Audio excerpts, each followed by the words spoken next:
बिस्मिल्लाहिर्रहमानिर्रहीम। अस्सलाम वालेकुम व्यूअर्स, कैसे हैं आप? अल्लाह ताला आपको खुश रखिए, आबाद रखिए, आमीन। आज ही हम बना रहे हैं साग और मकई की रोटी। साग को सिर्फ हम तड़का लगाएंगे। सब घरों में साग बनता ही है, हर घर में अलग से तड़का इसका बनता है। कुछ लोग प्याज से बनाते हैं, कुछ लहसुन का तड़का लगाते हैं, कुछ घी में, ज़्यादातर घी में ही लगता है। इसमें कोशिश करें देसी घी या मक्खन से लगाएं, ऑयल में तो बिल्कुल नहीं लगाना। चलें हम बनाना शुरू करते हैं।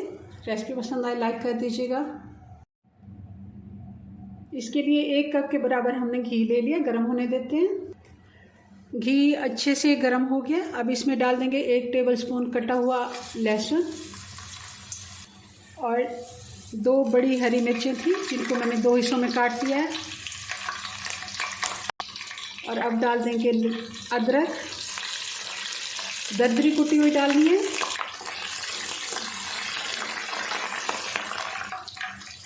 लहसुन और अदरक अच्छे से फ्राई हो गए, कलर चेंज हो गया लहसुन का। बहुत ज़्यादा अदरक को हमने नहीं पकाना, क्योंकि अदरक इस तरह बिल्कुल जल जाए तो उसकी खुशबू अच्छी नहीं आती, इसलिए हमने पहले लहसुन डाला है।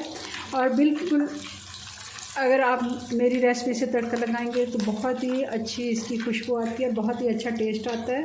क्योंकि कुछ लोग ऑयल में तड़का लगाते हैं, वो बिल्कुल ठीक नहीं है। ऑयल हमने बिल्कुल नहीं डालना। ये हरी मिर्चें 3-4 टेबलस्पून, आप जितना पसंद करते हैं, क्योंकि हमने पहले भी हरी मिर्चें डाली हैं। अब इस जगह पे हम डाल देंगे कुटी हुई लाल मिर्च 1 टीस्पून। ज़्यादा हमने नहीं डालनी, क्योंकि हमने हरी मिर्चें पहले भी डाली हैं साग में, अब भी हमने कूट के भी डाली हैं, तो इतनी काफ़ी है। थोड़ी सी इसकी कलर में भी चेंज आ गया, हमने लाल मिर्च का पाउडर नहीं डालना। और थोड़ी सी हल्दी 1/2 टीस्पून से भी कम है, मैंने डाल दी है, ताकि प्यारा सा कलर घी का हो जाए। आप देसी घी अगर डाल सकते हैं तो बहुत ही अच्छा, वरना ऑयल बिल्कुल नहीं डालना। घी में ही बनाना है आपने। जब भी साग को तड़का लगाएं घी में ही लगाएं। चलें जी, अब इसमें साग डाल देते हैं।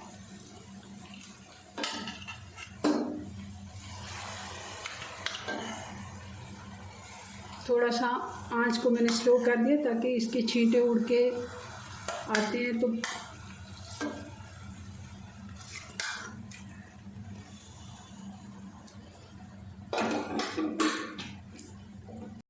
अब इस जगह थोड़ी सी आंच हमने तेज़ कर दी है ताकि अच्छे से ये गर्म हो जाए।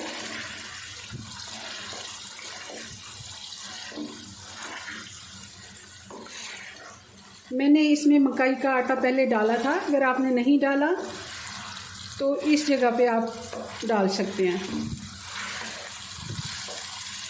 और अब डाल देंगे हरा धनिया,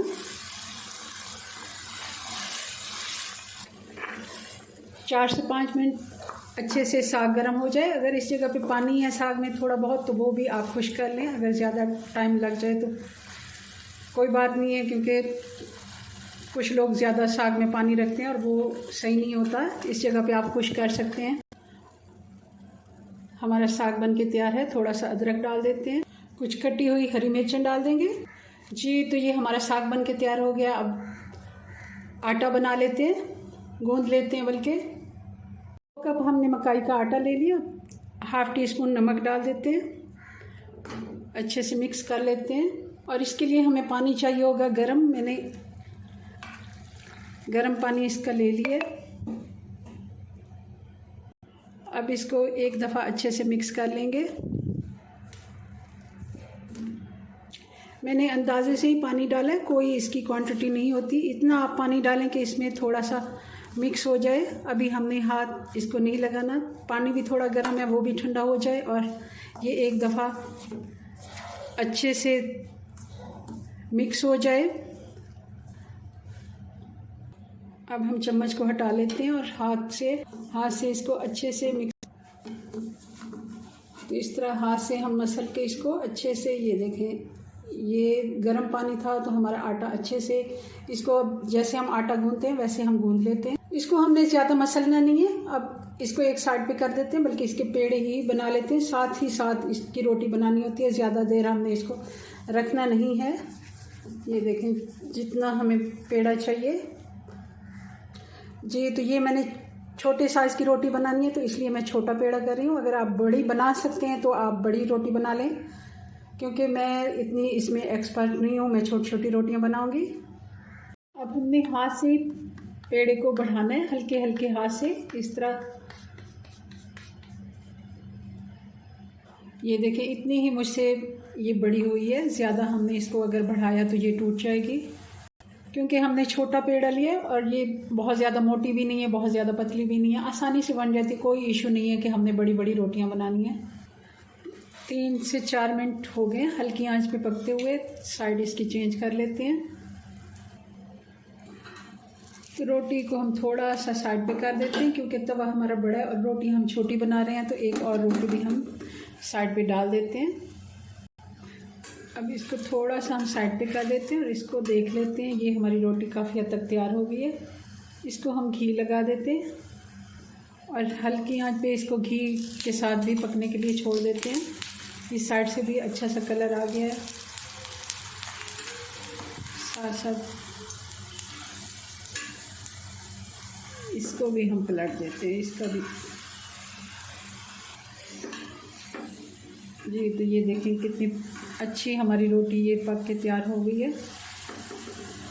अब उसको साइड पे कर देते हैं। इसके लिए अलग से घी डाल,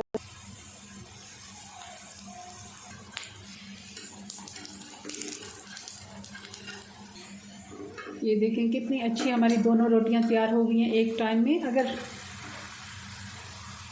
हम दूसरी रोटी भी डाल देते वो भी एक ही टाइम में तैयार हो जाने की। चलें जी, अब सर्व करते हैं इनको। जी, तो ये हमारा साग और रोटी बन के तैयार है। बहुत ही मज़े की रोटी भी बनी है, बल्कि आसानी से बनी है। छोटे साइज़ की रोटियां इस तरह आप घर में बनाएं। कोई ज़रूरी नहीं है हमने बड़ी रोटियां बनानी है। अगर आसानी से बन सकती हैं तो इस तरह छोटी छोटी रोटियां बनाएं। और साग को आप एक दफ़ा बॉयल करके रख लें, थोड़ा थोड़ा भी आप उसको तड़का लगा सकते हैं, मेरी तरह एक ही दफ़ा भी लगा सकते हैं। चलें जी, अपनी दुआ में याद रखें। मिलते हैं नेक्स्ट वीडियो में नई रेसिपी के साथ। तब तक के लिए अल्लाह हाफिज़।